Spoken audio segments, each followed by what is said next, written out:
Nuk janë mbarna farmacistja ja çfarë fshihet pas produkteve çuditbërëse që tregtohen online. Reklamat që premtojnë zgjedhje të shpejta për problemet shëndetësore po pushtojnë rrjetet sociale duke joshur çdo ditë qindra konsumator. Më të rrezikuarit nga këto skema mashtrimi mbeten të moshuarit të cilët shpesh nuk kanë informacionin e nevojshëm për të dalluar një produkt të sigurt nga një reklam e rreme. Pikërisht, kjo ka qenë një temë e diskutuar fatkeqësisht kategoria suplement ushqimor.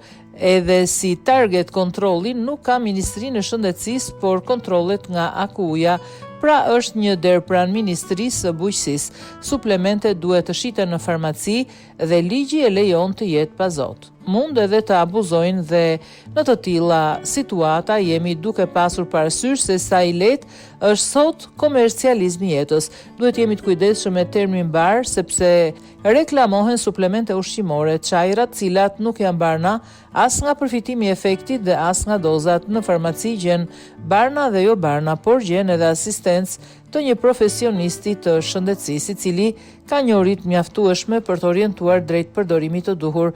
Farmacisti ndaloi edhe tek një nga bindjet më të përhapura te konsumatorët mbi idenë se çdo produkt me origjinë bimore është automatikisht i padëmshëm. Sipas saj, ky mit duhet rrëzuar. Kemi folur shumë për kultivimin e ashashit, i cili është bimor, por jep tjetërsime të pakthyeshme mbi sistemin nervor.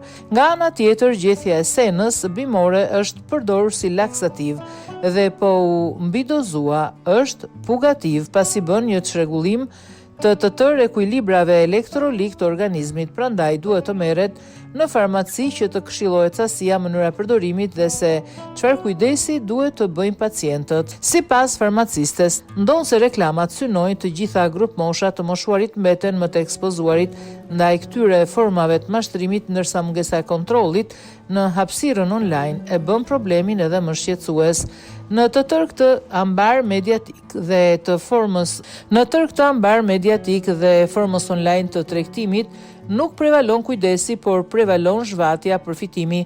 Ekspertët këshillojnë që asnjë produkt i bler online të mos përdoret pa konsultim paraprak me mjekun dhe farmacistin. Heqja dorë nga trajtimet e rekomanduara nga profesionistët e shëndetësisë në favor të produkteve të reklamuara në internet mund të ketë pasoja serioze për shëndetin dhe në raste të caktuara të rrezikojë edhe jetën e pacientëve.